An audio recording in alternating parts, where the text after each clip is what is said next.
Giovanni Fernandez, National Real Estate, needs no introduction, but I just gave you one. Hi, good to have another conversation with you today. You know, it's funny. I'm not sure why you think I don't need an introduction. It's possible that people have forgotten like who we are or what we do, and gotta appreciate somebody like yourself that wants to remind people of our cause. Absolutely. I don't know what that is, but what are we talking about? Well, we're going to talk first of all. Do you remember? I know you do. So it's really a rhetorical question. We've had two interviews, one in 18 or 19 in the studio, one in 20, which is really my favorite, which I want to talk about some today in your office right across the street from here. And today, here we are, 2023 in autos. So for me, so many things to talk about. The first one being, I think, and you can correct me if I'm wrong, and you will correct me if I'm wrong, I had one of the first pandemic conversations with you. At least for me, it was the first time I ever saw you hesitate and seem to be concerned that things might go negative even for you, and you might be stuck in a spot where you are in, a jam is not the right word. I know that's not the right word, but there was a moment, a real moment in that conversation in your office in 2020 when the pandemic first started and we didn't know what was going to happen, where I felt like you were negative, and I can't come up with another word besides that, but you popped out of it very, very quickly. Well, I can come up with another word because I don't think I was negative, but I think that you know the message you're conveying is absolutely right. There was a concern there. Mm-hmm. And, I think a lot of life is about momentum, and you create your own momentum. And I think that in business, it has its cycle, and you're kind of getting those best pieces of that business cycle, and you're in a momentum, and then you can start to understand the economics of something. You can understand the patterns. You can read reporting. But who understands a pandemic? Right. And I didn't have the pleasure of living through any other previous pandemics, so I had no clue what was going to happen. So it caused concern because it's something I hadn't seen before. One of the things I enjoy when I'm mentoring people or speaking with you or whatever is being able to share my personal experiences in life and in business over the last 22 years. And I didn't have an answer quite yet for what do I do with this emotion of I couldn't control it. Right. That concern was the perfect word, not negative, but concern. Little better, Susan. And I know we all ended up on the right side of things. 20, 21, 22 Sure. became really some fabulous years for us in this industry. Well, I got to stop you now, because did we all end up on the right side of things, right? Like, I think that people amongst their own environment who stay positive with other people in that environment ended up on the right side of things. And I think that that's what that moment was all about, is are we going to choose this moment to be negative, or are we going to choose this moment to really test ourselves, right, to ask ourselves some tough questions about what we do value, what will be the side that we end up on, and are we going to choose that side, or are we going to let something choose it for us? Because again, business life is about making your own momentum. And so for a moment there, I wasn't sure how to turn it into something that was a positive momentum, but people like us, we tend to find a way, right? And so I think that's what we did. And yes, so we ended up on the right side of things, but not everybody did. I probably needed to remove the word all. We ended up on the right side of things. And I'm wondering, as you were just speaking, if part of your concern was that maybe, as you said, we get to choose, right? We get to choose what side we end up on, or people will choose for us, right? Were you concerned at all that your choices were going to be really small, fewer than what you're accustomed to? It wasn't so much about, yes, on the business side, we had to kind of separate that. But like what that moment was about during the interview was really about what does this mean for your happiness in life, right? Is it attached to everything that you own that you think that you might lose? Or is it attached to the things that you actually love and value, which is my wife, my kids, my family? And if in this moment I lost everything to something like a pandemic, would they also leave me? And that was a very easy answer for me, which was there's no way, we are each other's lives. And so in that moment, everything became okay for me and everything became very clear. And now it just became a game of life, right? Using all the tools that I had and try to adjust in that moment. And that's what we did. We adjusted and we came out on the other side. During that time, what would you say your biggest adjustment was? I think my biggest adjustment in that moment was patience. I'm not somebody that likes to be very patient about something. I like to envision something, I like to study it, and I like to attack it. And so in that moment, I had to be patient because you had to kind of see how things were going to turn. I'll give you a great example. A lot of times people in business, they make emotional decisions. That would have been an emotional decision to be impatient and start doing things. To give people some background, we own a handful of properties, right? And so if people stop paying rent, that means you can't then pay your mortgage. If you can't pay your mortgage, they're going to take your property, right? So in that moment, I could have started to do things, a preemptive strike to try to figure out a way to not let that happen. Instead, I chose to be patient. I wanted to trust people. I wanted to trust my relationship that I had with people. And oddly enough, or not oddly enough, they all paid their rent that very first month. And in fact, we then went on and studied the reports year over year and didn't make any changes to our business because we noticed that the same amount of percentage of collected rents from July of 2019, we were receiving them in July of 2020. Wow. So if you do have good business practices and you lean on those, you won't have to make erratic emotional decisions. And so being patient and really leaning on what we believe as a business fundamental, I think was really the key for us. It doesn't mean that we didn't assist people. It doesn't mean that we didn't have our team ready to go to say, hey, here's some assistance programs if you need them, right? So those are some preemptive strikes, definitely. Did I go around to Stasio's and did I go around to Sideward Brewing? Did I go around to Tamale Co. and Foxtail and say, hey, checking in, how are you guys doing? And sure, they had their challenges, but they knew that we were in it together. And so whatever was going to occur, we were going to kind of help each other, right? And so that's the beauty of doing an adaptive reuse, kind of redeveloping some of these areas in the urban edge of downtown. And what a great segue, right? Absolutely. And what's interesting about that is, I would say from our conversation earlier today, your bus was built. My bus was built. Your bus was built. So when did you notice, or when did you start to realize that this year, 2023, the end of 2022, last quarter, when did you realize that there'd be a change that would impact business? Well, it's kind of like kicking the can down the road, right? There's a problem, and then you kind of do some things to fix that problem. And look, I don't know everything in the world. I try to educate myself about some things, and what we're really talking about is, hey, I believed and I was preparing my business to see a little bit of an economic downturn in the 2020, 2021 time.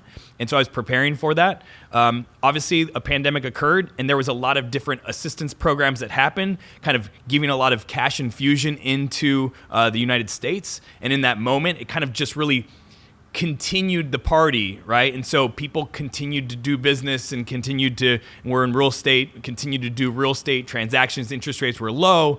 I expected all those interest rates to rise in 2021. So when they didn't, I said, okay, well, at some point this will have to happen. Right. So we went into 2022 cautiously with our developments, and then sure enough, towards the end of 2022, we saw the interest rates immediately go up into the 7% range, trying to counter the inflation. So oddly enough, here we are again, whether I believe in this or I don't believe in this, rumors, etc.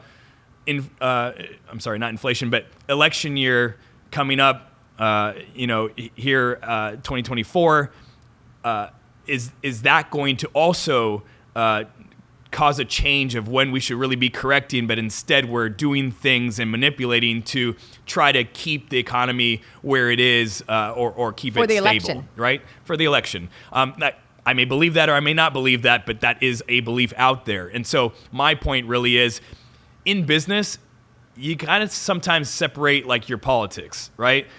What you really have to understand is, what's the world doing, right? And how can it affect me whether I believe in X or Y? And so I try not to, take what my beliefs are and change what I do. I try to just take whatever is happening and then do what I have to do. And so, yeah, in 2022 into 2023, I said, hey, look, things may slow down here, so I need to be prepared for that. You need to be prepared. And what's interesting is you talked about end of 2021, beginning of 2022, you started to become cautious because you were concerned. You knew that the good times, the party had to end or at least slow down. Most people in our industry during those times were living large and thinking, really mistakenly thinking this is going to go on forever. I think people spent more than they've spent in a long time, and people thought the party was going to go on for a very, very long time. So you were ahead of the curve, realizing that. So a couple things there, right? One is experience. So I've been doing this 22 years. You live through a cycle. You kind of understand. You start to look at things. Some may even call that fear, or some may call that experience. So in either case, your reaction is going to be the same as you watch out for things. And I think that in the end, I think people will make their choices. They'll continue to push. I think that it's a very layered conversation because we do live in a Florida market. If you want to talk basic economics, supply and demand, we have an awful lot of demand moving here. I think it was 61,000 people alone from New York moved here in Florida this last year. So when you have that amount of demand coming into a market, we are a little unique to the other states and the other cities in the United States. So we do have to account for that. But it all has to kind of move and run its course. So I always like to tell people when I'm mentoring, depending where you are in your business, right? If you are trying to grow yourself, yeah, maybe you're a little bit more on the risk side. Maybe it makes more sense to you to keep going and kind of pushing and learn from that experience. Maybe if you've spent a lot of years in your business and you've grown and done something and built something, maybe you might want to be a little bit more cautious. I think you can't just make blanket statements about what people should do. I think you have to understand who you are and who you're trying to become. And then, of course, be in a position to acknowledge the world around you and how you can kind of work in collaboration with the world and your goals. Do you realize that when you talk about your experience and the lessons that your experience has taught you, that you have packed more experience in 22 years than most people pack in 22 years? I think there's something to be said about finding early on what moves you, what kind of business you want to be in. And I know I've said like 4 or 5 times on this in this interview about mentorship, how I sometimes mentor people. By the way, I don't mentor people for like money, or I'm not trying. This is not a plug. Like you cannot be mentored by me. I enjoy mentoring a handful of people around me, and I think that when you're mentoring somebody, you have to really understand that when you have a passion for something and you put a lot of time into that thing, you will get results. If you don't have the right guidance and somebody tells you, hey, here's the easy way that you're going to go out and be successful at something, you should probably not listen there. Right. And so how have I packed 22, or what we've packed in 22 years? It's by choosing a long time ago what I wanted to be passionate about, or knowing what I want to be passionate about. And so if I can do anything to help somebody who has not found what they're passionate about, that's one of the things that I enjoy most, right? And you talked a lot earlier today. In what I took from it, one of the things I took is to stay on track. Like, you've become the master of a lot of things, but only because you focused on one business at a time. Yeah, it takes time to build that one business. And I think that everybody sees so much different kind of success, and they're not quite sure what success lines up with what they want to do. And so they try so many things, and that's okay for a period of time. But at some point, you have to really put the time into one thing and build that foundation for yourself. It's kind of difficult to multitask and build several different businesses, or jump from one to the other, because discipline is required, right? Discipline and commitment to something that you're passionate about. And it's not something that nobody's heard before. But one thing is to say it. The other is to know the grind. Right. Like, I shared some of my schedule when I was coming up, working on my business. And it was, I mentioned earlier today, it was get up at 5 a.m, be at the office working till 8, 9 o'clock at night, go to bed for a couple hours, and then I'd get right back up at 12, 12:30 at night, and I'd work on the business again. I'd go back to bed for a couple hours. I'd be up again. So, it's not that easy to Was that be, 7 days a week? Yeah. I mean, look, it just like I don't even have a real clear understanding of what 7 days or weekends or not. And it's not, just to clarify, like I'm at every single one of my boys' basketball games. Like I took them to practice last night and the night before. I have a great relationship with my wife. I'm home, now every day. But there's times in your life where things require more of your time. And all I'm doing in my life now, hopefully, and what I'll continue to do here in the next 10 years is pour that same amount of energy that made me successful in these parts of my life in these next parts of my life. So someone that you're mentoring, would it be safe to say that during the correct times of their life, they should pour in as many hours, effective hours, and we'll talk about effective another day, into their craft so that as they have a family and a wife and children, they're able to put time into those things that are equally and more important at some level? Or accept less. Right, accept less.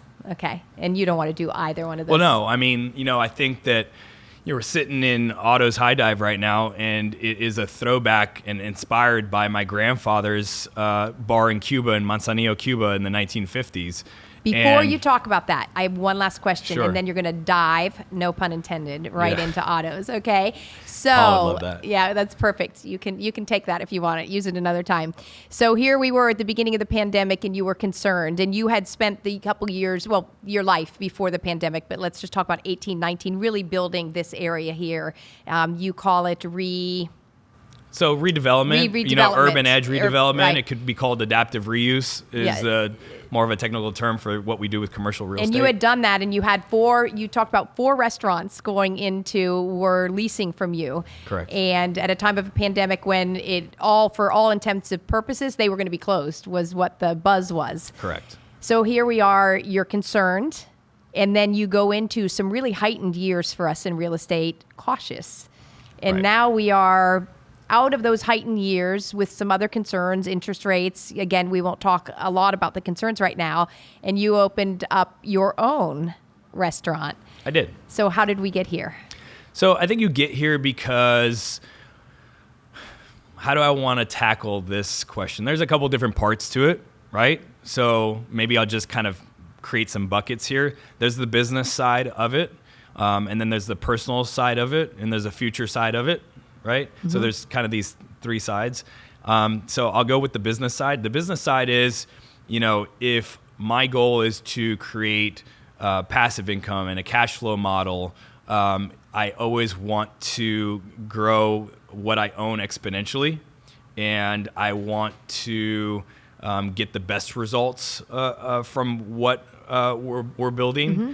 And I think that if I own this building, and I am a landlord, my business is collecting rent. But now I build a business within this building. I'm paying myself rent, but we're also providing a needed thing for Orlando. Right. And so I think that there's multiple business reasons why. Personally, I think personally it's a legacy thing, I was going to say earlier that my grandfather, one of the things he always taught us was, to be ambitious, right? To really appreciate what it is that we have with regard to an opportunity here in the United States. So my grandfather, he had a bar like this, and I actually went to Cuba and I saw it. He had a bar like this in the 1950s. And everybody knows the story. I'm not going to go down the path of trying to make this like, poor us. But in fact, communism and Fidel Castro did 100% take his business. And it's funny because I hear people talk about stories like that or things that they read about things. And it's always going to be different when it's something that happens to you personally and the real stories and the details Right. of it, right? And so 100% they came. They asked my grandfather to leave. They were very kind about it. They mentioned to him, hey, we're going to pay you an amount of money, but you can no longer own this business, so you have to leave now. And they said, go collect your money, in this town over here. And then when he showed up there was nothing there for him, right? But they got him out, right? And so he then shortly after left and came to the United States and went to Los Angeles, where I grew up for the first 18 years of my life. And a lot of those lessons and a lot of those stories and a lot of the kind of the foundation of who you are teaches you to appreciate some of these opportunities. And so when we see Orlando, we see a city that is a city beautiful, but a city that's missing a lot of things yet, right. And I think that if we can have the perception, or we can have the goals of, hey, look, we know the LA market. Elise, my wife, is from the New York market. We lived in Las Vegas for 10 years. We like to travel different places. We can teach our kids, we can teach ourselves to go do great things in other places. But aside from personally creating this legacy of making this city better, the future is about teaching our kids that when you become great, and that may be going to college, that may be starting your own business, you can go and do it in other places, but why not collaborate with great people who have been here in this market who want to grow but maybe need help doing it? And so what Elise and I have been able to do here in Otto's High Dive is the other owners of Otto's High Dive are actually people who grew up right around the corner from here.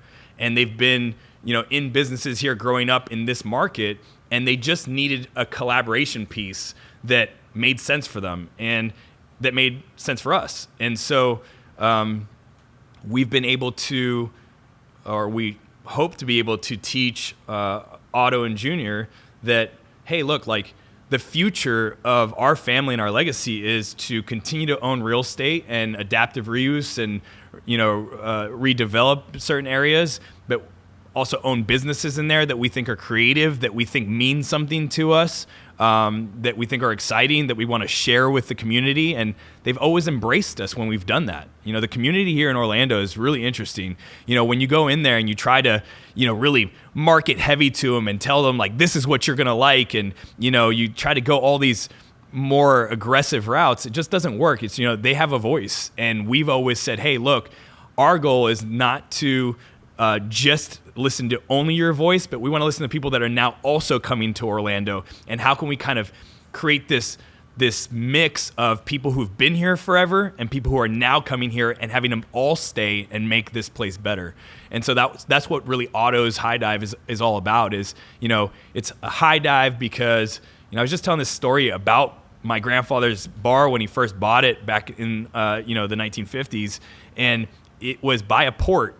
And it was kind of a working class bar, and it was a very humble location. And my grandfather was, so he buys the bar, and then Cuba in the 1950s is kind of growing, and it's like, people are going there for tourism, and it's very exciting. And he sees that, and they open a brand new theater across the street from the bar. And then, he says, well, like, I want to cater to the people who are coming here and moving here and enjoying like, these great things here, but also like we want to stay humble. And my grandfather just had a way of making everybody feel welcomed and just having a great time when they went to his place, because it didn't matter who you were, what you were doing. He just wanted to make you laugh. He wanted to, show you a great time. And so he believed everything in abundancia, which is why we have the word, on the building. And it was, you got to live an abundant life. I mean, you really do. Like, don't come in here and just order a shrimp cocktail. Like, order 3 shrimp cocktails. And it's so funny I just said that because my grandfather was actually, funny story about him, tangent, he was actually allergic to shrimp. Oh, no.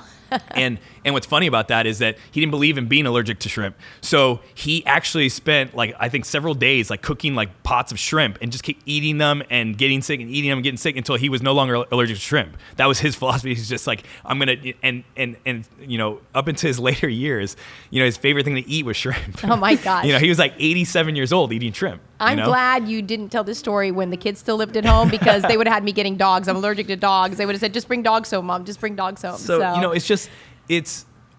it's just, we want people to come to Otto's High Dive, but we want people to go anywhere in this city.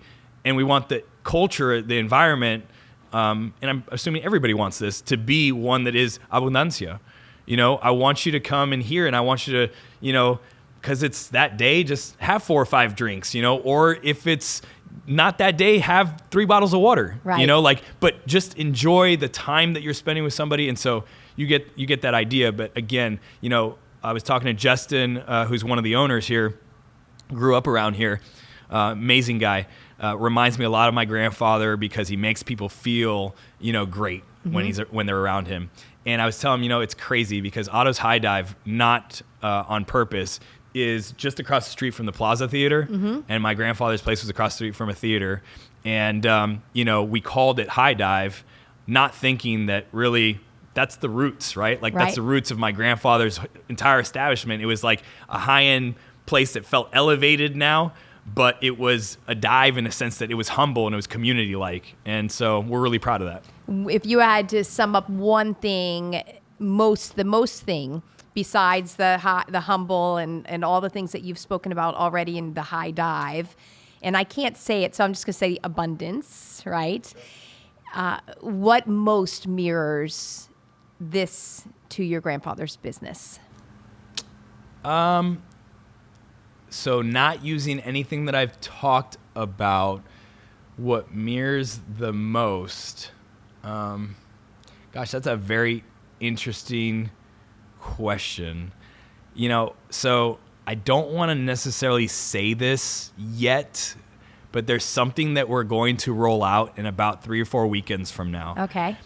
And a lot of people are learning what Otto's High Dive is and getting used to our food. And is it really authentic, or is it kind of a Florida fusion?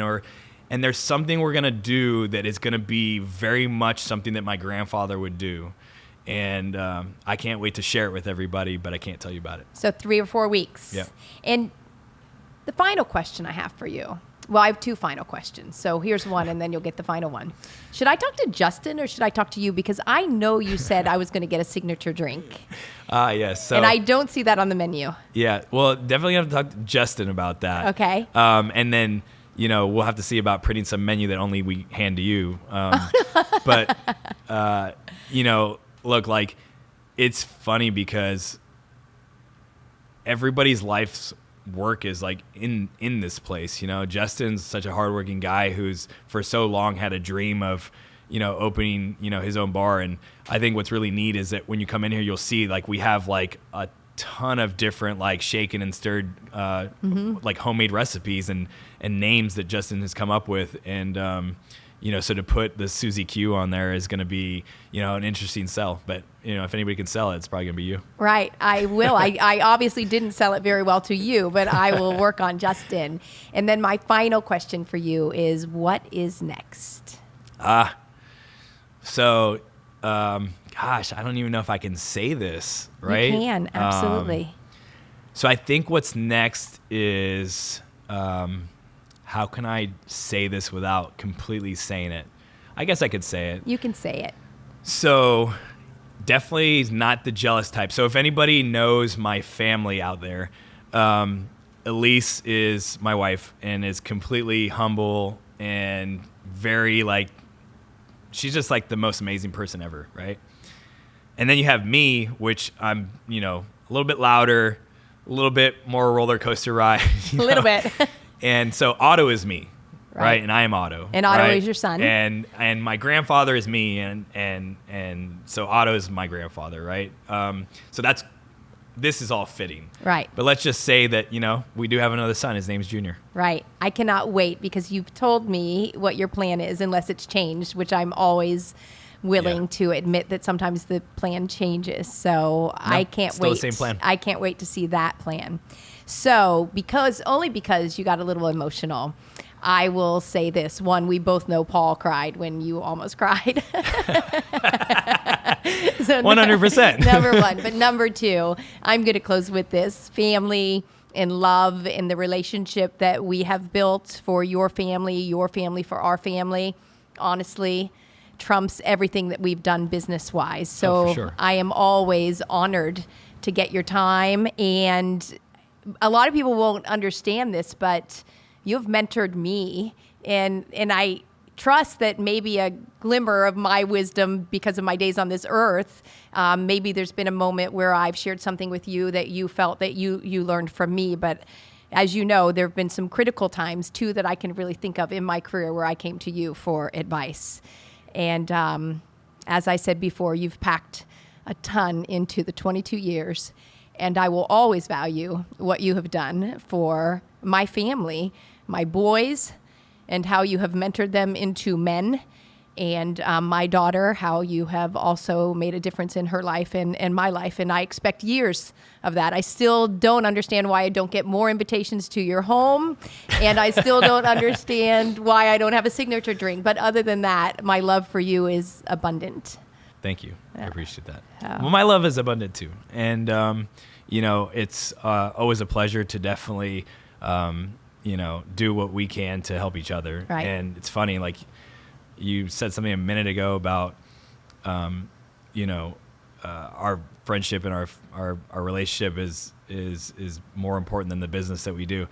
I don't even think about the business that we do. Right. It's like, that's how